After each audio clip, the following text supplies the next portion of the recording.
فرمایا کہ عالم اپنی قوم میں اسی طرح ہوتا ہے کہ جس طرح نبی اپنی امت میں ہوتا ہے، یعنی عالم نبی کا وارث ہوتا ہے۔ اور چونکہ اللہ رب العالمین نے اپنے نبی کریم صلی اللہ علیہ وسلم کے بارے میں یہی ہم نے قرآن میں ارشاد فرمایا ہے کہ حضرت ابی کو وہ آیت کریمہ سناتے، وَلَوْ أَنَّهُمْ صَبَرُوا حَتَّى تَخْرُجَ إِلَيْهِمْ لَكَانَ خَيْرًا لَهُمْ۔ اسی لیے میں بھی دروازہ بجانے کے بجائے آپ کے خود ہی تشریف لانے کا انتظار کرتا۔ اللہ اکبر۔ اسی آیت کریمہ پر میں اپنی گفتگو سمیٹتا ہوں۔ اس آیت سے دو باتیں معلوم ہوئی۔ نمبر ایک کہ حضور کے دربار شریف کے آداب اللہ نے بنائے ہیں اور اسی نے سکھائے ہیں، اور یاد رکھیے گا یہ ادب جو اللہ نے قرآن میں حضور کے دربار کے بیان کیے ہیں، یہ صرف انسانوں پر ہی جاری نہیں، یعنی یہ انسانوں پر اپلائی نہیں، بلکہ علماء نے کہا یہ جنات کے لیے بھی اور یہ فرشتوں سب پر یہ حضور کے دربار کے آداب جو ہیں وہ جاری ہیں، اور یہ آداب کسی خاص وقت تک کے لیے نہیں بلکہ قیامت تک کے لیے ہمیشہ کے لیے ہیں۔ اور دوسری بات یاد رکھیے گا کہ اس آیت کریمہ سے یہ ہمیں معلوم ہوا کہ اکابرین کی بارگاہ کا ادب کرنا بندے کو بلند درجات تک لے جاتا ہے اور دنیا اور آخرت کی سعادتوں سے نواز دیتا ہے۔ اللہ رب العالمین ہم سب کو بھی دنیا اور آخرت کی ساری بھلائیاں عطا فرمائے، اور اپنے محبوب علیہ الصلوۃ والسلام کی سچی محبت اور ان کی تعظیم، توقیر، ادب، اور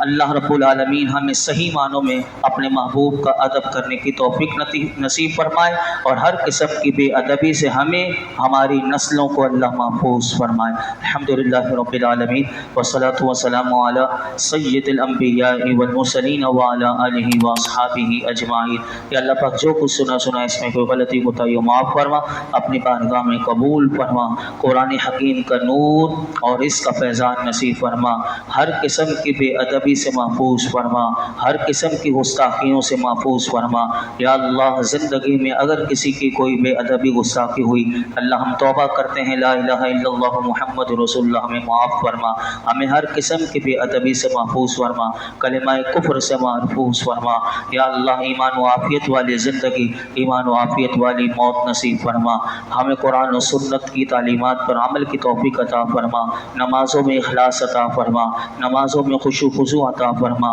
سجدوں کی لذتیں عطا فرما، ایمان کامل نصیب فرما۔ آج تک ہم نے جتنی دعائیں کی ہیں آئندہ کریں گے، پروردگار عالم ہماری تمام دعاؤں کو قبول فرما، خیر کی خیرات نصیب فرما، خیر کی کثرت دے دے، خیر کو تقسیم کرنے والا بنا دے۔ وصلی اللہ تعالی علی خیر خلق محمد وعلی آلہ وصحبہ۔